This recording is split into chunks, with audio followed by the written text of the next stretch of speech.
좋은 교회, 좋은 TV. 오랜 고통 가운데 그리고 친구들로부터 조롱을 받고 있는 가운데에서 욥은 더 이상 세상에서 소망을 찾지 못합니다. 욥은 세상에서 소망을 찾는 것을 포기하고 하나님께 소망을 찾기 시작을 합니다. 지금까지 욥은 하나님께서 자신의 대적자가 되셨다라고 말을 하였는데요. 어떻게 하나님께 소망을 찾을 수 있을까요? 말씀을 통해서 함께 살펴보도록 하겠습니다. 나의 친구야, 너희는 나를 불쌍히 여기다오. 나를 불쌍히 여기다오.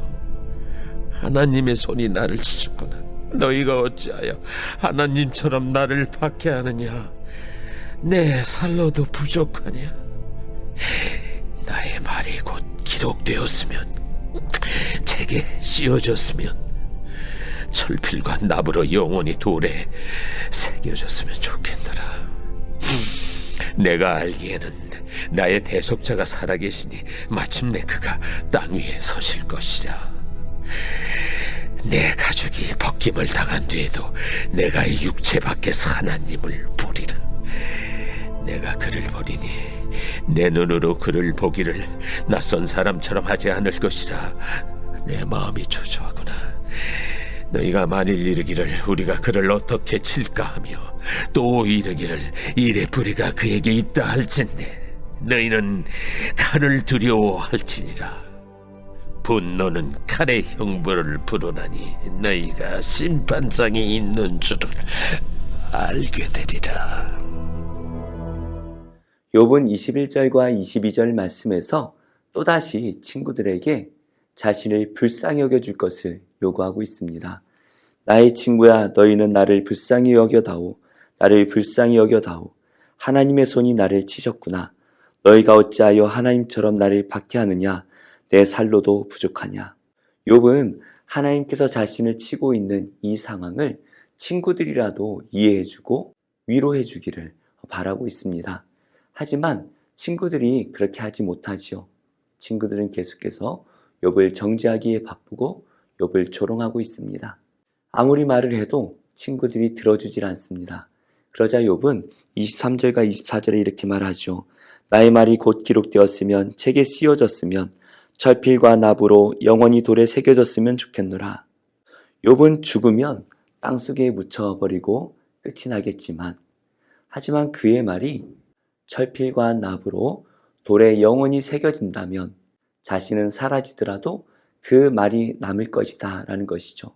그래서 후대에 욥이 의로웠지만 고난을 받았다라는 것을 이해해 주기를 바라고 있습니다. 결국에 밝혀질 것이다 라는 결백을 주장하고 있는 것이죠. 하지만 이때 욥은 매우 중요한 사실 하나를 깨닫습니다. 바로 25절 말씀인데요. 내가 알기에는 나의 대속자가 살아계시니 마침내 그가 땅 위에 서실 것이라. 욥은 대속자를 바라봅니다. 대속자라는 것은 어떤 사람의 죄를 대신 값을 지불해주는 사람을 의미하는 것이죠. 우리가 알고 있는 구원자, 바로 메시아를 의미합니다. 이 욥기가 있었던 때를 만약에 아브라함 시대로 우리가 추정을 한다면 이 당시에 메시아에 대한 구체적인 말씀은 남아있지 않을 것입니다. 그래서 욥이 구체적으로 메시아가 어떤 분이신지 정확하게 알지는 못하지만, 그러나 아담 이후로 하나님께서 주시겠다 말씀하신 그 메시아를 바라보고 있습니다. 정확하게 알지 못하지만 하나님께서 어떠한 대속자를 주셔서 나의 죄를 대속해 주실 것이고 나를 구원해 주실 것이다 라는 그 소망을 품고 있는 것이죠. 그렇습니다. 우리는 세상에 소망이 없습니다. 우리 자신 또한 소망이 없죠. 우리가 어떻게 의롭게 살았습니까? 우리는 하나님 앞에서 죄인일 뿐입니다. 그래서 우리에게 소망이 있는 것은 바로 메시아가 우리의 대속자가 되셔서 우리의 죄를 다 대속해 주셨다는 사실이죠. 그래서 우리는 어떻게 됩니까? 그 대속으로 말미암아 하나님의 나라에서 영원히 살게 될 것입니다. 그래서 욥은 죽음 이후에 자신이 영원한 멸망 가운데로 들어가는 것이 아니라 하나님을 바라볼 것을 고백하고 있습니다. 26절이죠. 내 가죽이 벗김을 당한 뒤에도 내가 육체 밖에서 하나님을 보리라. 자신이 가죽이 벗김을 당합니다. 죽음을 말하는 것이죠. 그러나 내가 육체 밖에서 하나님을 볼 것이다 라고 고백을 합니다. 우리나라 성경에는 이것이 좀 오역이 되어 있는 것 같아요. 밑에 영어 성경을 보면 아직 내가 육체 안에 있을 때에 내가 하나님을 볼 것이다 라고 되어 있죠. 원서에도 그렇게 되어 있습니다. 비록 우리가 죽을지라도 하나님께서 우리 육체를 다시 살려주셔서 우리의 육체 가운데 하나님을 분명하게 볼 것이다 라는 것을 고백하고 있는 것이죠. 이것은 무엇입니까? 하나님과 함께 영원히 살 것을 믿음으로 바라보고 있는 것입니다.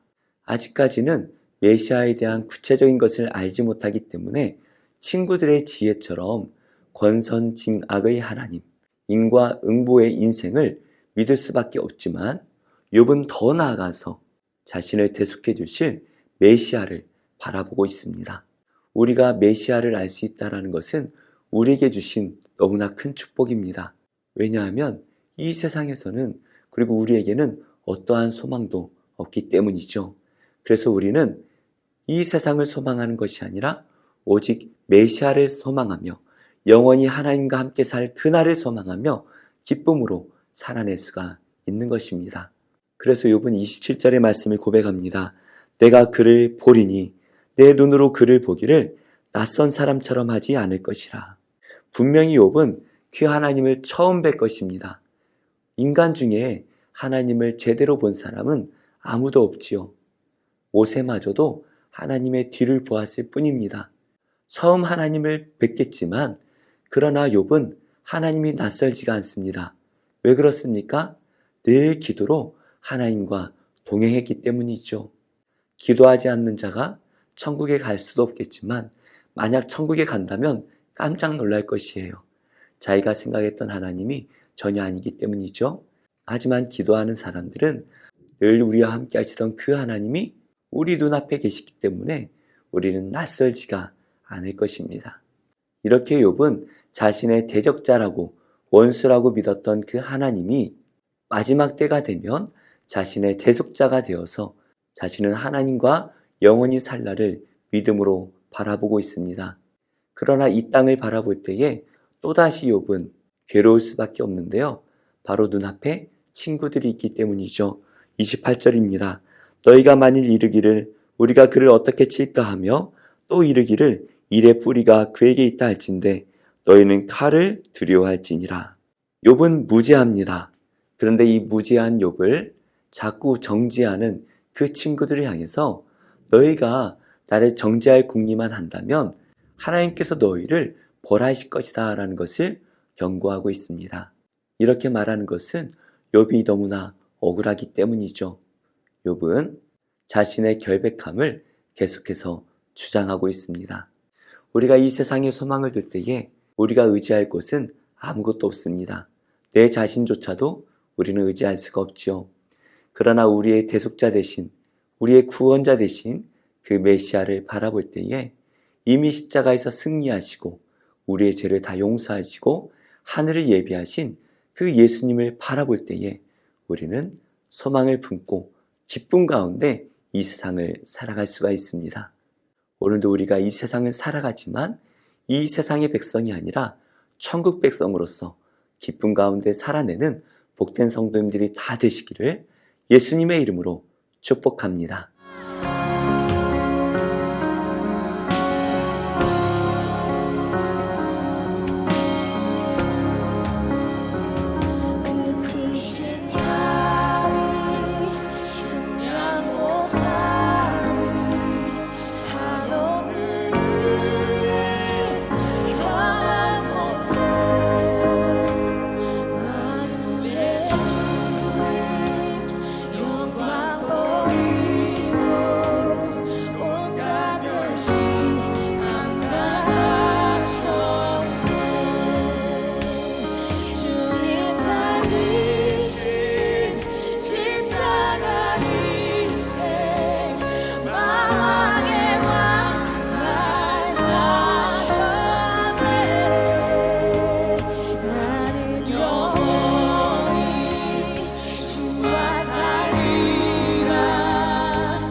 이루신 부활의 주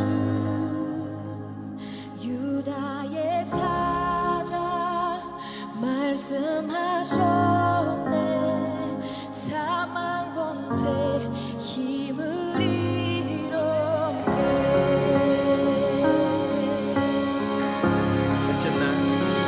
셋째 날 새벽 신복을 깨워 약속 이루신 구원의 주 유다의 사자 말씀하셨네.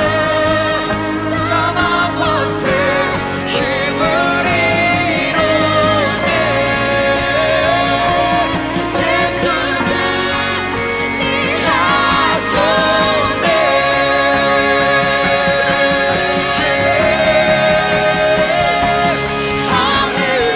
할렐루야 날 가볍게 하신 주 할렐루야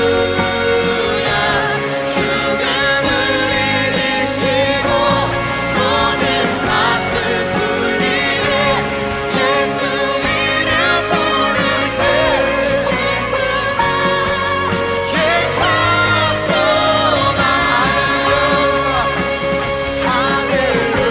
할렐루야 날 자유케 하신 주 할렐루야 죽음을 이기시고 모든 사슬 풀리네.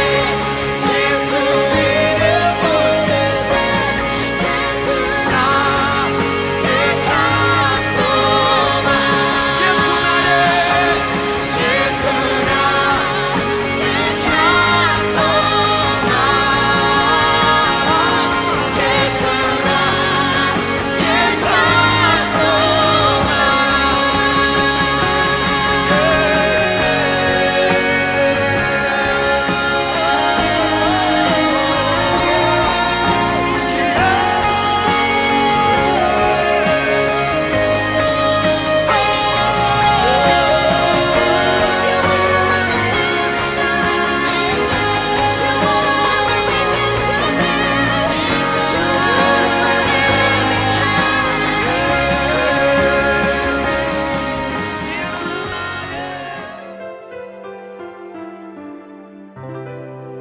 좋은 교회, 좋은 TV.